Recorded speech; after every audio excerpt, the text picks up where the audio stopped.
Thanks for tuning in live to Proline TV as we are only 2 hours away from our live members-only broadcast. As John Hardoon will join me as always, we're going to take a look at a race from Kentucky Downs and from Del Mar. So once again, give us a try. YouTube membership, just click the join button on the bottom of this video. Anywhere you see it on the screen, click that. You'll see it pop open, different tiers. You got the WinBet tier is for 2 shows every 4 weeks or every 4 shows. And then you've got the Exacta wager tier, which is basically anytime we do a show, you get it for that price, $4. So it's really just $1 a show if you want to look at it that way. And we can't really say weeks because we did the bonus show last week. So again, we did the bonus coverage last week, which means that next week we're off the entire week.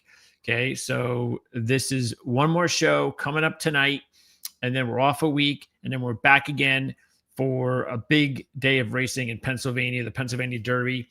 And then after that, things really get going. The first week, I believe it is, of October, there's going to be really good Breeders' Cup races, including, I think, Fridays and Sundays. So a lot of good racing. Who knows? Maybe we'll have another bonus that week because there's a lot of racing. And then after that, between the beginning of October and the Breeders' Cup, it's a little bit slower. So we might just do something like that.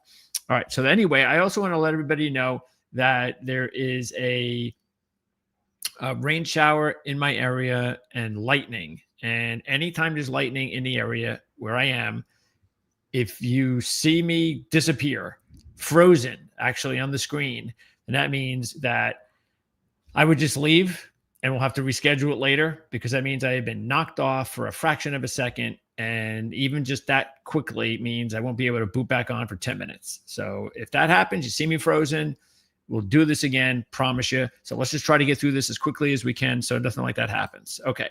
So let's pop up on the screen the race that we are going to talk about today. This is going to be at Kentucky Downs, race number 11, the Turf Cup Invitational Stakes. Here are the entries for the race right here. And let's get to it. So this is a 1.5 mile race. So this is, you got one of these kind of marathon races.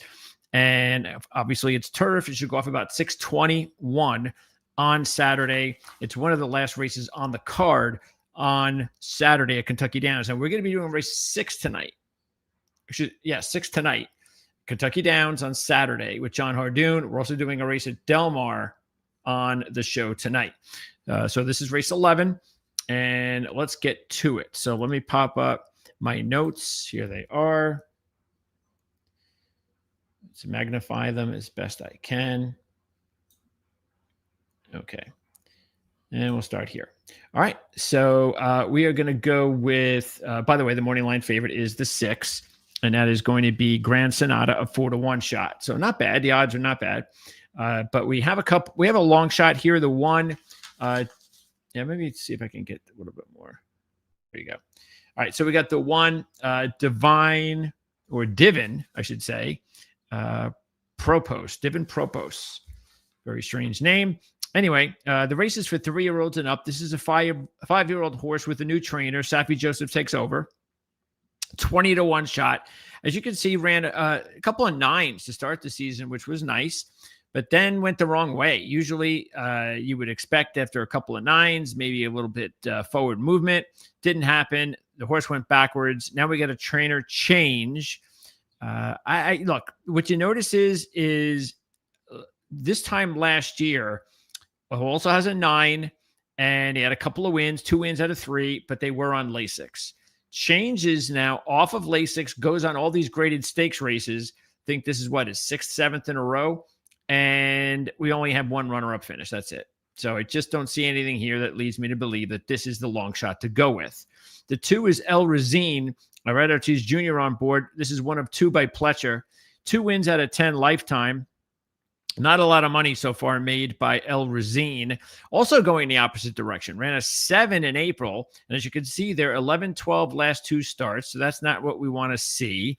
I mean, also, you see that this horse has won twice. Both races were on Lasix. 8-1. I don't know. I just don't see it. Nothing pops out except the horse did run a 7. That's not bad in this field. But again, I don't see any forward momentum. and no wins off of Lasik, so nothing to get me excited about the horse. Now, 3, Tawny Port. There's some interesting things about Tawny Port. Let me see if I can get him on the screen here. All right, so there's Tawny Port. And you have now what I like about Tawny Port is the 10-1 price. That's the only thing I like about Tawny Port. Check this out. Check that last race out on the form. Kentucky Downs over 2-mile race on Saturday. What in the world is this horse doing racing this Saturday? I mean, these are major marathon races. So now, interesting, he was 3-1 in that race, and he finished second. That's not bad. But you're getting 10-1 now. So that's, and I'm sure this has a lot to do with it. You're racing 7 days later. But that's the reason why I would pay attention, because this horse did run last year really well, as you can see, 9-9-8-9. Unfortunately, now that he's 6 years old, 12, 10, 13, those are the races on turf. He did run in this race last year, ran third in this race, running one of those 8s, but just seems to be getting slower now. And also, he's got that 5% win percentage. I mean, that's not really very good. So he has shown up, though, and won some races. The fact is, like I said, the only way that I would even, the only reason I even did start considering Tawny Port with the odds, maybe the trainer knows something we don't. But look at also, at 1.5 miles, the horse has never won at this distance before. So, yeah, I just don't see it. I can see why some people might, looking for long shots, might want to consider Tawny Port, but I will not be one of those. Okay. Now, let's talk about the 4 and the 5. Sorry about that. All right. So let's talk about, now we are going to now bring up, because we have to have a long shot in 1.5 mile race. So we're going to bring up one of 2 long shots that I'm going to throw in there. And there's not one long shot that jumps out at me. I must say that. I mean, I had a hard time really figuring out which long shot I wanted, but this is the one of the 2 I'm going to go with. Vote no. And I like Luis Saez on board, so that's nice. I like the fact that the horse is only 4 years old.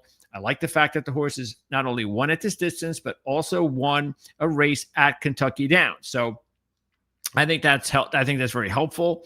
I also like the fact that even though he's coming off of 14, all the other races this year, either on synthetic or turf, were 11s, 10s, or an 8. Okay, now maybe the 14 came after the 8 because of a bounce, a lot bigger of a bounce we would like to see, but hey, it is what it is.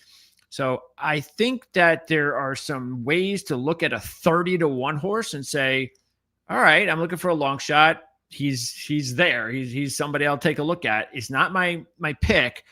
I have another long shot I like, but this is one that I just felt I'd throw in there as far as trying to find one. Okay, now 5, Mercanti. Mercant, I'm not sure how you pronounce the horse, but Mercanti just missed out on making the grade for me. There's 2 other horses I'm picking over Mercanti. 5-1 shot, 4 8s in the last 5 races. So that's really strong. Problem is, I don't know if this horse can hit this distance. I haven't seen anything. I haven't even seen a 1.25 mile race from the horse. Now he's going to 1.5 miles. Also has never raced at Kentucky Downs. So I'm a little bit concerned with that. I do like those 8s, though, and that's the reason why you've got to consider Mercanti. Okay, now here comes Grand Sonata. And there we go. All right, so this is the defending champ of the race, Grand Sonata, and this is one of the 2 horses that this is one of those races where I'm not going to, make any miraculous selections here. My top 2 picks are going to be the top 2 horses as far as the odds are concerned right now, today. And Grand Sonata is one of them. And again, he's the defending champ of the race. It's also the last time Grand Sonata has won. It's also his only win at this distance. And these 3, Grand Sonata, Tyler Gaffleone, and Todd Pletcher, all were here last year and won the race. Won the race at a 15-1 shot. Now kind of the problem, is that he was 15 to 1 then. Now it's 4 to 1. The good thing, though, is since the win, just looking at this year, you have a 6, you have a 7, and you have a couple of 9s. So that's as good, or this is probably, you're looking at the numbers, the sheet numbers being better than most of the other horses in this field. I don't like the fact that he's only won 5 times out of 31. That's a pretty low percentage as well. Matter of fact, I think that's that one is. That one, I think, is, where are we looking at? Yeah, that one is, that's like what, 3%, something like that. So that's not very good at all. But maybe he's overdue for another win. It's been a while. Again, the sheet numbers are the thing that stick out, though. 6, 7, 9, and 9 this year. I don't count the sloppy track race. He had one bad race. That was the 14 in April at Keeneland. He does have a win again at this distance, winning this race last year. And again, winning this race at Kentucky Downs last year. So all of that says, okay, I just don't like the odds. Next. Okay.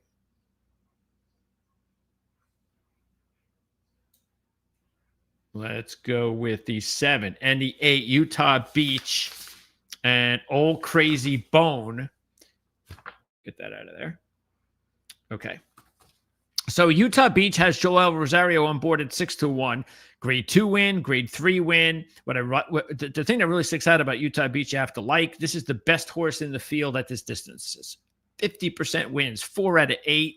Has a second place finish in his only appearance at Kentucky Downs. But the main reason I'm going to stay away is I like the other 2 horses a little bit better, but especially, I mean, if you look at it, we just talked about Grand Sonata this year. So Grand Sonata this year, again, 6, 7, 2 9s. Utah Beach this year, a 9. That's it. So now you are getting a couple of your odds are a little bit better with Utah Beach. I will say this: if Utah Beach is like double the money, then maybe I'm interested more in Utah Beach. But the odds are very similar to Grand Sonata. And it's not like he's trending in the right direction. Look, the horse doesn't have many bad races. If you take back to October of last year, has a couple of wins, like I said, has been able to win without LASIK. So again, there are some decent things to like. And most importantly, the horse does win a lot at 1.5 miles. This is going to be my official long shot, and hopefully I'll make some money out of Old Crazy Bone. This is the 8 horse, a 15 to 1 shot. Michael Maker. Okay, Michael Maker has won this race 5 times. So that piqued my interest. What also piqued my interest was the obvious changeover to Flavian Pratt. So I've got a trainer that really likes to win this race. I've got a top jockey taking over. I've got 15 to 1. And the horse is coming off his best race, finishing second, running at 8 in that race last month. Now, the bounce is possible. It's only going to be about a month. But he did run a 10 on a sloppy track when it came off of the turf in June. So it's not like it's a major jump from a 10 to an 8. And again, it's 15 to 1, and it's Pratt, and it's Maker. So that's the reason why, anytime you're looking for long shots, I'm looking for something. Like I said before, there's no like big long shot here that jumps out at me. But for long shot's sake, this is the one that I'm going to go with, the 8 making the cut. And again, the other one was the 4 that just came in second as far as the long shots. Okay, next up.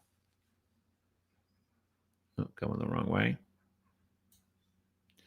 We've got the 9, Anglophile. Anglophile is an 8 to 1 shot who ran a 10 in this race last year. So that's solid. Running 5th, not so much. But he only has 1 runner-up appearance since then. Matter of fact, he only has 1 runner-up in his last 10 races that I see on this form. And his win percentage also isn't very good. He's never won at this distance. He does have a win at Kentucky Downs. So there's that. The 8 in his last race is the thing that really does stick out. Keeping in mind, though, it was at a shorter distance and he lost the lead even in a shorter distance. Now, whether that means anything, but 3 wins out of 23. 8 to 1. Now, I want better odds than that. But do consider this year, And really dating back, even just on this form in the last 10 races, these are decent numbers. The horse hasn't had a really bad race, and he's had, a lot of races, 10s and 11s and 12s, and nothing wrong with that. But I want more than 8-1. And now we're going to wrap it up with the last two in the field.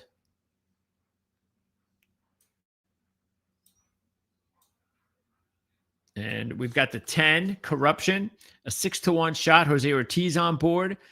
Keeping in mind, the thing that really sticks out is the obvious there. This horse has 5 wins out of 9, but they've all been on Lasix. The good thing, though, is that even though he hasn't won off a Lasix in a grade 3 race, he lost by a neck, off of Lasix. Of course, that was at Gulfstream just this past March, running at 10. But that's the other problem. I'm only getting 6-1 from a horse that has never run a single digit. Matter of fact, he's stuck on 10s, 4 straight 10s. So I just want more than 6-1. That's all. And then the 11 is Fort Washington. And we're getting 9-2 from Fort Washington. And Fort Washington had the big win in the Arlington Million and won that race running a 6. And as far as numbers go, this is definitely the best horse in the race. That's why he's going to be my top pick overall. He's coming off a 6, as I mentioned. He also ran a 7 in May, a 4 in January, ran a 7 last December. And this horse never runs a bad race. The worst number we see here is an 11. The thing I am a little bit concerned with is coming off the 6, because only one time has he improved. That was the December to January when he ran a 7 and then ran a 4. But we've seen 7-10. We've seen 7-10 recently. So, and the 4 went to 10. So that's the thing I'm going to be a little bit concerned with. But I'll tell you right now, if he bounces to like an 8 or a 9 or maybe even a 10, I don't know, maybe he can win the race.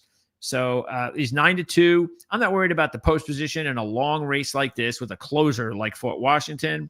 So, I know the distance is not, it's something that I am concerned with a little bit. He has run 1.25 miles. He's just coming off of that at the Arlington Million. So that at least there's that, which is why when I was looking at both Grand Sonata and Fort Washington, I was originally kind of siding on the side of Grand Sonata because of the experience he has in 1.5 mile races where Fort Washington hasn't run those before. But I'm just going to side on the fact that Fort Washington has been just a little bit faster as far as the numbers go. He's also won 3 races in his last 4. Grand Sonata has not won since this race last year. So that's going to do it. I hope I provided you with enough information to make your own judgment. And we are going to go with the 11, Fort Washington, over the 6 and the 8. And we're going to throw in the 4 as a second long shot. So if we have 4 horses, we'll go 11, 6, 8, 4. And the 5 might have been our pick. It's just that the distance has to be an issue. Has to be. But maybe we'll get better odds by post time. And if we get better odds, then maybe I'll change my mind there and throw the 5 in there. But anyway, there you go. I hope you, like I said, I hope you guys have received enough information from me to make a really valuable assessment on your behalf. And I hope you're able to take that information and use it to cash in on Saturday. Don't forget to check back we're only an hour, 40 minutes away. And by the way, we survived. And I know that there's more of this system coming in. So if we're not on the air at 7:00 and you start taking a look and seeing, oh, wait a second, I noticed that they had just postponed the show till 8:00 or something, you'll know why. But we'll see. We'll see if we can get it in. And I'll see you guys with John Hardoon. I'm not sure how many of you guys are going to come on over. See if you can do that. Again, we're talking $2, $4. And just also remember that this is something that you can do to help to support the channel. The more you can do that to support the channel, the more I can come on and do this. And we also do bonus races for free. Well, I'm sure we'll do that next month, maybe even in October with all those big races, prepping up for the Breeders' Cup. And definitely during Breeders' Cup weekend, we'll do some bonus race activity and provide that for free. But if you want most of the content, of course, then it's a $2 or $4 monthly investment, and it helps to support the channel. And we really appreciate that because we do more than just horse racing here on the channel, especially if you're into football, the NFL and college football. We do a load of content for that. And if you're interested in that, well, all that free content that comes here is provided to you, again, for free. And hopefully you can support us any way possible, including this way, for horse racing, or maybe if you're into Penn State football, because we're starting a Penn State post-game show, which is only available on our YouTube membership plan here on Proline TV. So thanks for tuning in. And again, we'll hopefully see everybody here tonight at 7 o'clock Eastern time when we talk about a race at Kentucky Downs and Del Mar right here on Proline TV.